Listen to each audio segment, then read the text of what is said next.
So a few of you asked for a walk around video of my V6 Turbo MR2. So here it is. This is my 1989 Toyota MR2 AW11 Mark 1B. So this is the last year that they made this body style, and this is the facelift version. So it has the better wing mirrors and the front lip and whatnot. It is a factory supercharged model. So it had the 4AG ZE 1600 supercharge in it. It is this beautiful metallic, which I think is one of the better colours. It is a tin top, which is quite rare. Usually they are target top. Blue interior as well. Normally I wouldn't like that, but I don't know, it kind of works. I got the bucket seats upholstered to match as well. It was a factory automatic, and this was all original with the teardrop wheels when I got it in 2014.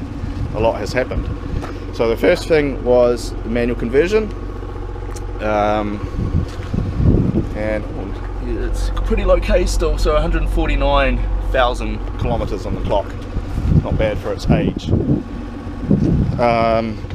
Yeah, did the manual conversion. We did some work on the 4AG ZE, just constantly trying to squeeze more power out of it, and I made it a little bit unreliable. So we ended up going to a free VZ FE. So I bought a parts car that had one of those already installed with a meter squirt and everything, and I ran that into the ground. I think it might have got it a little bit too hot on the track a couple of times. So that came out, and we made preparations for a turbo version of the same engine. So this now makes 350 wheel horsepower at 380 foot-pounds of torque. I will put a link in the description for some of the dyno runs that this is done. I'll also put a link for a video I made of the engine being built in 5 minutes, which is just a bunch of pictures showing the process really. A few things have happened since then. The bottom end's been rebuilt a couple of times. We had a bit of issue with it cracking pistons at 15 psi because everything's kind of stock, so well, more on that later. But everything I think at the moment is running pretty mint, pretty well sorted. So what we have here is a free VZ FE, which is a 3 litre V6 from a 1993 to 1996 Toyota Camry. The bottom end, as I say, is completely stock. I have gapped the rings on this now to 28 thou, and that should be a lot of our fix of the problem with the cracked pistons. Everything was just getting a bit too hot. So what else have we done? It's got multi-layer steel head gaskets. They were custom built. ARP studs. They're actually from a Mitsubishi 3000 GT, and they fit perfectly fine except for just under the gears that run the second cam. You just have to shave about 3mm off that. Otherwise those are fine. Nothing else done to the engine itself. We have RX-8 injectors, 440cc, coil packs, upgraded coil packs. So the Dizzy is still down there. You can see that is set up as a cam angle sensor, and the coil packs are from an Evo. That works well. The turbo is a TDO5 20G, which is an upgrade for a WRX turbo. Fuel pressure regulator. We're running a Deutschwerks 300 DW300 fuel pump. The lines have all been upgraded to AN. Stock fuel rail still, aftermarket fuel filter. All the exhaust manifolds and everything were done custom by a friend of mine. What else? I think that's about it. Yeah, my friend made all the headers, all the pipe work to the turbo here, and all the intercooler piping. So intercooler is a water to air intercooler. It seems to work quite well. It has a heat exchanger in the front, just sitting in front of the radiator there where the air conditioning would normally be. And the water pump is underneath the steering rack in the front at the lowest point. This is an expansion tank for that, and I also monitor the water temperatures coming out of the intercooler, as well as the intake air temperature. There's a sensor in there. A lot of stuff has been upgraded, or removed I should say, again from the free VZ. All your emissions stuff, and there's a valve in here that changes airflow to the cylinders, the chamber size, all that sort of stuff has been removed, and is not needed because we are running a Mega Squirt ECU. And the recent addition is the water meth injection system. So as well as the gap rings, we're spraying water meth when we come on boost, to help keep the pistons cool and control some of that expansion, which we think was cracking the rings. Because other than that, everything handles it fine. We do get a little bit hot. I had this problem with a stock free VZ as well. I haven't taken this on the track yet, but some thrashing around the streets gets a little bit hot, so I put the heater back in. The heater lines run to a motorcycle radiator in the side vent there with a fan on it, as well as an oil cooler there with a fan on it, and the water meth injection should help to keep everything cool. If that doesn't work, I'm going to have to get a bigger radiator. Cooling fan on the engine lid, that's just for looks. Oh yeah, so my air intake filter now goes through the hole where the fuel filler used to be. I just didn't like the idea of having the turbo there. Obviously that's the best space for it, because, well, there's limited space.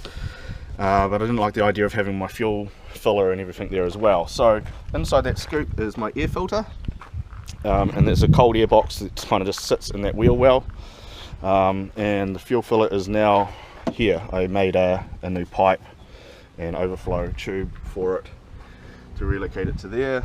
Other than that, that's about it. I haven't had to modify anything to do with firewalls. The dipstick is a bit of a pain to get to because that was hard to relocate, but other than that, we moved the the oil filler cap to here. It was there, and that would be almost impossible to fill unless you had a hole in the firewall, which I don't want to do. The only other modification, or the only modification really to the firewall, is that hole there for the intercooler pipe. That one is a factory air filter hole, was already there. I just cut that one out, so in and out. That's about it as far as that goes. The exhaust is HKS exhaust from an RX-8. It's very much a Bitzer. The gearbox is out of a SW20 E153, because that bolts up to the free VZ. We did have an issue on the first dyno run with the clutch slipping, so I've upgraded the clutch since then. It was already pretty beefy clutch, I thought. It was rated for 380 foot-pounds. We hit 380 foot-pounds and it started slipping before that. So now we have a 500 foot-pound clutch in there. It's a single disc with a lightened flywheel, aluminium flywheel. So the car revs up real quick. The clutch is not the nicest, especially in traffic. Driving around town, it's fine. Just build up muscles in my legs, but no need for a twin or triple disc here. Interior wise, try and keep it all pretty stock. We've got a lot of gauges, as I said before, the blue bucket seats to match, and that's about it there. The wheel, I've got 17-inch wheels with stagger fitment. These tyres are lovely Bridgestone RE003s Potenza. What have we got? I used to run 205s front and rear, and when I first got this car tuned, the tyres were probably about a little over half worn, and it would wheel, as soon as it hit high boost, it would wheel spin even in third gear in the dry. I think those were 205s, and we now have, with some modifications, we have a 205/40 in the front and a 225/45 in the rear. She tucks quite nicely, but most importantly, those tyres are fantastic, and I floor it now, hit full boost in the dry, it doesn't wheel spin even in first, but of course I can make it wheel spin if I want to. All certified for New Zealand compliance. This is a nice little upgrade if you can find some of these on eBay or AliExpress. It's just the strut things for the bonnet. that's not normal. We have aluminium radiator, stock fans. As I said, if we continue to have cooling issues, I might have to upgrade those. Wizard radiators in the States do one with some upgraded fans. I don't feel that rich at the moment because I think it's going to be like $3.5 landed. But anyway, we have LED DRLs and the T3 bomber bar from Toy Techno Tuning, and that's the heat exchanger for the water to air intercooler. Other than that, I think that's it.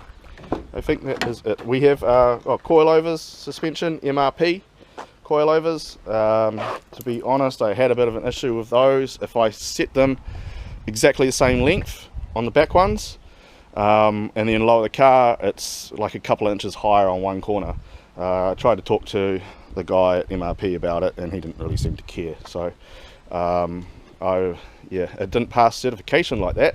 I actually had to have them the same length and the car crooked to pass cert, and then I've leveled the car out.